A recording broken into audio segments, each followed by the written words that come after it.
ইরানের সঙ্গে চলমান উত্তেজনার মধ্যে ইরাকের প্রধানমন্ত্রী শিয়া আল সুদানি স্পষ্ট ঘোষণা দিয়েছেন, নিজেদের ভূখণ্ডে ইরানের বিরুদ্ধে কোনো হুমকিকে প্রশ্রয় দেওয়া হবে না। ইরানের পররাষ্ট্র মন্ত্রণালয় বুধবার এই তথ্য জানিয়েছে। বিবৃতিতে বলা হয়েছে, জীবন অবাক না করলে কে করবে? 28% মিল্ক ফ্যাটের অবাক করার সাথে ফ্রেশ মিল্ক পাউডার। জীবন অবাক করুক প্রতিদিন। ইরাকের প্রধানমন্ত্রী ফোন আলাপে ইরানের সর্বোচ্চ নেতা আয়াতুল্লাহ আলী খামেনির প্রতি শ্রদ্ধা জানিয়েছেন। টেলিফোনে এই আলাপচারিতায় ইরানের পররাষ্ট্রমন্ত্রী সৈয়দ আব্বাস আরাকচি উপস্থিত ছিলেন। বিবৃতিতে আরো বলা হয়েছে, ইরাকের সরকার নিশ্চিত করেছে দেশের ভূখণ্ড বা সীমান্তে কোনো ধরনের হুমকিকে আশ্রয় দেওয়া হবে না।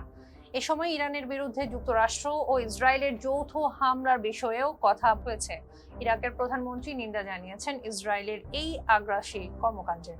তিনি বলেন, এই হামলায় সম্পূর্ণভাবে আন্তর্জাতিক আইন এবং নীতি লঙ্ঘন। ফোনালাপ শেষেই ইরানের পররাষ্ট্রমন্ত্রী ইরাকের প্রধানমন্ত্রীকে ধন্যবাদ জানিয়েছেন ইরানের পক্ষে দৃঢ় সমর্থন জানানোর জন্য। বিশ্লেষকরা বলছেন, ইরাকের এই অবস্থান মধ্যপ্রাচ্যের নিরাপত্তা পরিস্থিতিকে প্রভাবিত করতে পারে।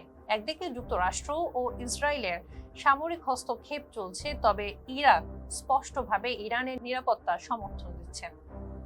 ফেস দ্য পিপলের সঙ্গে থাকার জন্য জীবন অবাক না করলে কে করবে? 28% মিল্ক ফ্যাটের অবাক করার সাথে ফ্রেশ মিল্ক পাউডার। জীবন অবাক করুক প্রতিদিন।